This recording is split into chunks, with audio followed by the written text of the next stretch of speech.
आज की कहानी है मूर्ख मंडली। बहुत पुरानी बात है। एक पहाड़ी क्षेत्र में एक वृक्ष पर सिंदूक नामक पक्षी रहता था। उस पक्षी के मल में सड़कड़ होते थे। सिंदूक को इस बात का बहुत अभिमान था। एक दिन उस जंगल में एक शिकारी आया। शिकारी अपने रास्ते से जा रहा था। जाते हुए रास्ते में उसे सिंदूक पक्षी दिखा। शिकारी पक्षी को अनदेखा करके अपने रास्ते पर जाने लगा। सिंदूक पक्षी को यह अच्छा नहीं लगा कि कोई उसे इस तरह नजरअंदाज कर दे। उसने शिकारी के ऊपर मल त्याग दिया। शिकारी को पक्षी के मल में सड़कड़ मिले। शिकारी सड़कड़ों को के लालच में जाल फैलाकर पक्षी को पकड़ लिया।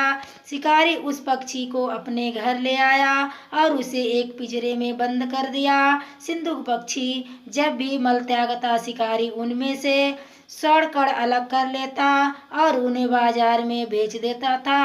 इस प्रकार उसकी दरिद्रता दूर होने लगी थी। तभी शिकारी के मन में विचार आया कि हम लोग उससे जलने लगे हैं। अगर किसी ने राजा को इस पक्षी के बारे में बतला दिया तो राजा उसे बुलवा लेगा और शायद दंडित भी करे। अपने इस डर के कारण शिकारी सिंदूक पक्षी को लेकर राजा के सामने पेश हो गया और उसे पूरी बात बतला दी। राजा ने भी अपने जीवन में इस तरह के पक्षी को पहली बार देखा था। उसने पहले तो पक्षी को सुरक्षित राजभवन में रखने का आदेश दिया, किंतु राजा के मंत्रियों ने उसे सलाह दी, महाराज, इस शिकारी को बातों में ना आइए। भला कोई सड़कड़ युक्त मल त्याग कर सकता है क्या? इस पक्षी को राजभवन में रखने से लोग हमारा उपवास उड़ाएंगे।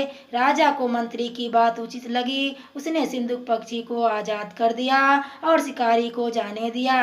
जाते जाते सिंदूक पक्षी के राज्य में प्रवेश द्वार पर बैठ गया और सड़कड़ युक्त मल त्याग कर दिया और जाते हुए कहता गया, पहले तो मैं मूर्ख था जिसने अपने घमंड में शिकारी के ऊपर सड़कड़ युक्त मल त्याग दिया।